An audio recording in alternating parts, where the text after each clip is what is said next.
आपण पाहत आहात मराठी साप्ताहिक निर्भीड सम्राटचे यूट्यूब चॅनल निर्भीड सम्राटमध्ये आपले स्वागत आहे।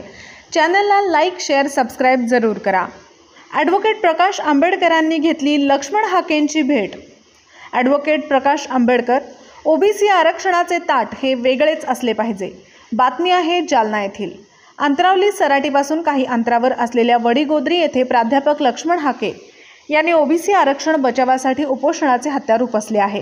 या ठिकाणी वंचित बहुजन आघाडीचे राष्ट्रीय अध्यक्ष ॲडव्होकेट प्रकाश आंबेडकर यांनी आज भेट दिली।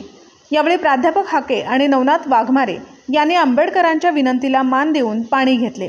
यावेळी ॲडव्होकेट आंबेडकर म्हणाले की नवनाथ वाघमारे आणि लक्ष्मण हाके या दोघांचे ओबीसींचे आरक्षण अबाधित राहावं आणि त्यांच्यातून कोणाला आरक्षण देऊ नये या मागणीसाठी त्यांनी उपोषण चालू केले आहे। तसेच त्यांनी पाणी घ्यायला पाहिजे। त्यांच्या विनंतीला मान देत हाके आणि वाघमारे यांनी पाणी घेतले। शासनाने या प्रश्नाकडे गांभीर्याने लक्ष द्यायला पाहिजे। जिल्ह्यात आंदोलन सुरू आहे आणि लोक मोर्चे काढण्याच्या तयारीत आहेत। राज्यात सामाजिक सलोखा राहिला पाहिजे या दृष्टीने पावलं टाकायला पाहिजेत, पण शासनाकडून तशी पावले पडताना दिसत नसल्याचेही त्यांनी नमूद केले।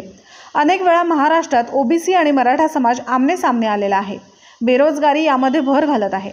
आपल्याला जगण्यासाठी साधन मिळालं आहे, त्याच्यावरती हल्ला होतोय की काय याची चिंता ओबीसी समूहाला आहे। राजकीय पक्षांच्या नेत्यांना भूमिका घ्यायला लावली पाहिजेत आणि त्यातून मार्ग काढला पाहिजेत असेही ॲडव्होकेट आंबेडकर म्हणाले।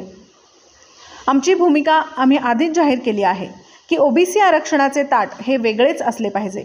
ते मंडल आयोगाने निर्माण केले आहे। त्यावेळी अनेक मोर्चे निघाले होते आणि निकालसुद्धा लागला होता असे म्हणत त्यांनी मंडल आयोगाच्या इतिहासाची आठवण करून दिली। तसेच या प्रश्नात शासनाने ताबडतोब लक्ष घालावे अशी विनंती करून ओबीसींचे आरक्षण ओबीसींचेच असायला हवे ही वंचितची भूमिका असल्याचे आंबेडकर यांनी अधोरेखित केले।